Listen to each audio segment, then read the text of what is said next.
Congress party ఎన్నికలకు ముందు ఇష్టం వచ్చినట్లు హామీలు ఇచ్చి ఇప్పుడు అమలు చేయడం లేదని బీజేవైఎం అధ్యక్షులు గణేష్ అన్నారు. సీఎం రేవంత్ రెడ్డి బెదిరింపులు రాజకీయాలు చేస్తున్నారని, మంత్రులు నోరు అదుపులో పెట్టుకుని మాట్లాడాలని హితవు పలికారు. హైదరాబాద్లోని ఆర్టీసీ కళాభవన్లోని నమో జన్జే కన్క్లేవ్ కార్యక్రమం జరిగింది. ఈ కార్యక్రమానికి బీజేపీ రాష్ట్ర అధ్యక్షులు రామచంద్రరావు, ఎంపీ ఈటెల రాజేందర్ మరియు బీజేఎల్పీ నేత ఏలేటి మహేశ్వర్ రెడ్డి, ఎమ్మెల్సీ అంజిరెడ్డిలు హాజరయ్యారు. యువ మోర్చా కార్యకర్తలు తెలంగాణ కదిలితే రేవంత్ రెడ్డి నీ సచివాలయం గోడలు బద్దలు కొడతామని చెప్తా ఉన్నా.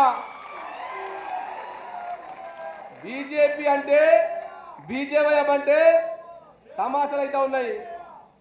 నిన్న బల్మూరు వెంకట్ అడ్డదారిన ఎమ్మెల్సీ అని బల్మూరు వెంకట్ మాట్లాడుతూ ఈ రాష్ట్రానికి తేజస్ సూర్య ఎట్లా మాట్లాడిండు.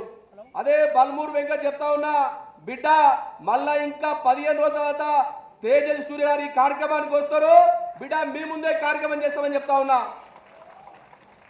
భారతీయ జనతా పార్టీ కార్యకర్తలంటే పార్టీ కోసం నమ్ముకున్న సిద్ధాంతం కోసం పనిచేసిన కార్యకర్తలు.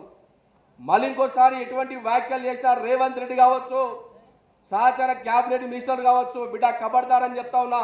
ఒక్కసారి యువ మోర్చా కార్యకర్తలు తెలంగాణ కదిలితే రేవంత్ రెడ్డి నీ సచివాలయం గోడలు బద్దలు కొడతామని చెప్తా ఉన్నా.